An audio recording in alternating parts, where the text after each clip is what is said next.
நான் வந்து நேச்சுரலை தேடி போகிறவன். ஆனால் நேச்சுரலி இப்போ பாட்டிலில் அடைச்சி விற்க ஆரம்பிச்சிட்டாங்க.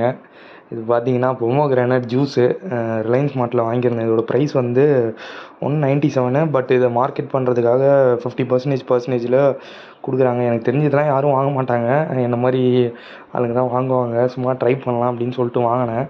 குடிச்சு பார்த்துட்டு சொல்கிறேன் டேஸ்ட் எப்படி இருக்குன்னு அப்படின்னு சொல்லிட்டு. ஸோ நீங்களும் வாங்கலாம் வேணாமான்னு சஜஸ்ட் பண்ணுறேன்.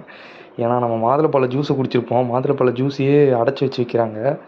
இதில் போட்டிருக்காங்க ப்ரிசர்வேட்டிவ் இல்லை அப்படின்லாம் சொல்லிட்டு. ப்ரிசர்வேட்டிவ் இல்லாமலாம் ஒரு ஃப்ரூட்டை வந்து நேச்சுரலாக இருக்கிற ஒரு விஷயத்தை வந்து கண்ட்ரோல் பண்ண முடியாது. பார்ப்போம் குடிச்சு பார்த்துட்டு எப்படி இருக்குன்னு. குடிச்சு முடிச்சிட்டேன். நல்லா இருக்குது. எப்படி இருக்குன்னா, இந்த ஆப்பிள் ஜூஸ் நம்ம வாங்கி குடிப்போம்ல, இந்த ஃபூக்ஸோ ஏதோ ஒன்று வரும், அந்த மாதிரி அந்த பிராண்ட் அது மாதிரி இருக்குது. மாதுளப்பழ டேஸ்ட்டு லைட்டாக தான் வருது. இது எப்படின்னு தெரில ஃபுல்லாக. ஏன்னா மாதுளப்பழ கொட்டை கூட இல்லை, வெறும் தண்ணி மட்டும்தான் இருக்குது. அடியில் பார்த்தா கூட தெரியுது, வெறும் இது மட்டும்தான் இருக்குது.